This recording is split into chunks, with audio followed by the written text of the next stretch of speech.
Karen's obsession with controlling my property escalated to new heights the day she decided to repeatedly drive over my meticulously maintained hedge along the ranch boundary.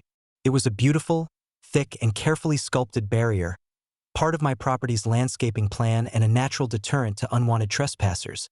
But in Karen's mind, her SUV somehow outranked aesthetics, legality, and common sense. She rolled up with Brent and Donut, her usual hapless accomplices, and immediately began making a spectacle of herself, squealing tires and revving engines, clearly intending to intimidate anyone watching from nearby properties.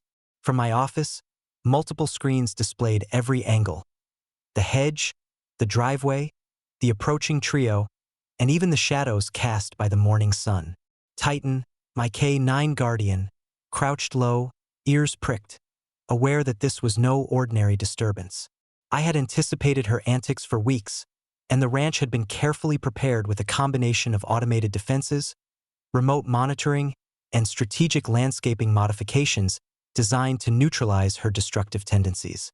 As Karen and her crew started driving over the hedge, I activated the first layer of defense: motion-activated spikes and hydraulic bollards embedded in the ground near the most vulnerable points of the hedge, which caused the SUV to slow, skid, and lose traction in the mud, leaving Karen momentarily stuck and flailing.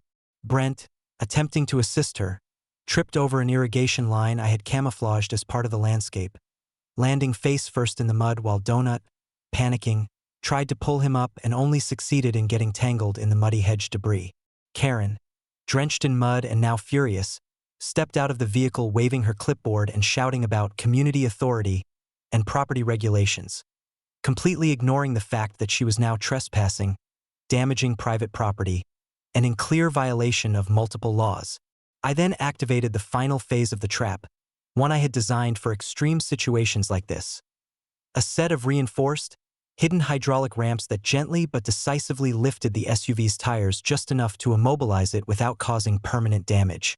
At the same time, automated sprinklers drenched the trio again, and motion-triggered floodlights turned on, illuminating the scene in a harsh, blinding glare.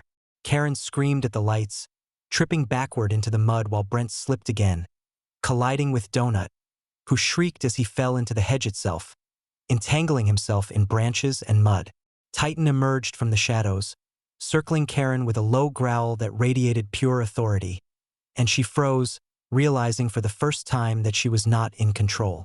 The sheriff, who had been monitoring the live feed, arrived shortly afterward to witness the scene in all its chaotic glory. Karen covered in mud and leaves, Brent sprawled face down on the lawn, Donut tangled hopelessly in hedge branches, and Titan standing proudly between the trespassers and the hedge.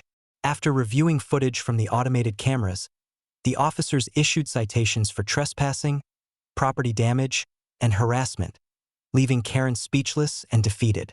I then walked outside, Titan at my side, inspecting the hedge, the terrain, and the immobilized SUV, confirming that everything had performed exactly as planned. The hedge remained intact, my property unharmed, and Karen's attempt at intimidation completely neutralized. As the sun set over the rolling fields and the lake, I sipped coffee from the porch, watching Karen and her crew slink away, drenched, humiliated, and utterly defeated.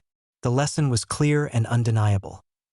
Any attempt to damage, intimidate, or assert false authority over my property would be met with meticulously designed defenses, overwhelming force, and public humiliation, leaving the trespassers powerless and the ranch secure.